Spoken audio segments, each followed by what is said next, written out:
A single line in a multi-platinum pop anthem usually acts as a permanent public record, unless you happen to be Ariana Grande, in which case you can simply rewrite your own history live on stage.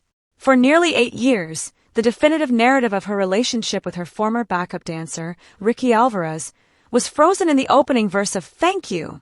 Next, with the dismissive phrase, "Wrote some songs about Ricky. Now I listen and laugh." But during her recent Eternal Sunshine tour stop at the Moody Center in Austin, Texas, thousands of fans holding up phones witnessed that definitive narrative evaporate in real time. On opening night in Austin, she caught the crowd completely off guard by singing that the tracks she wrote about him still kinda slap. Then, just a night later, during her 33rd birthday performance, she changed the line again, singing with absolute clarity, "Wrote some songs about Ricky, no, he's still got my back." The shift was not just a casual vocal ad-lib.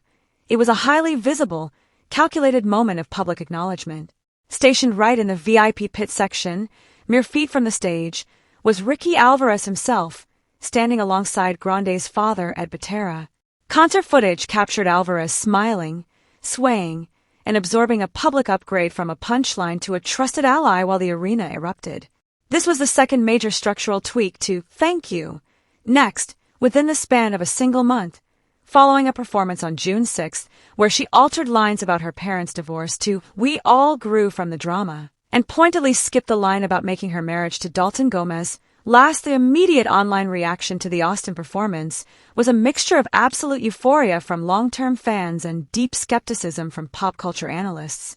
Within minutes of the video hitting TikTok and X, side-by-side edits of Alvarez reacting in the pit against Grande's on-stage delivery began racking up millions of views. Fan communities immediately went into overdrive, analyzing the body language of her father acknowledging Alvarez in the crowd, viewing it as an official family stamp of approval. The dominant sentiment among casual viewers leaned heavily into the nostalgia of the 2015 era, framing this as a beautiful full-circle moment of mature exes showing mutual respect. However, a parallel and much more critical conversation quickly emerged across internet forums and pop culture subreddits.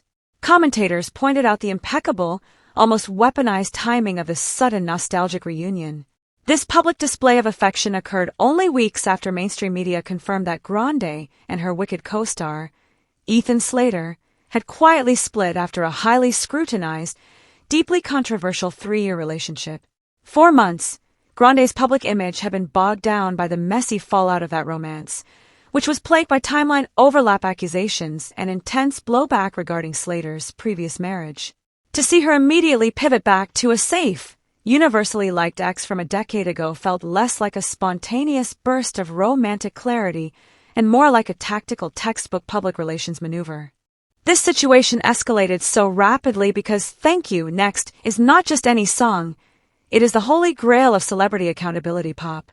When it dropped in 2018, it revolutionized how pop stars handle their personal lives by naming names explicitly, creating a benchmark for radical transparency.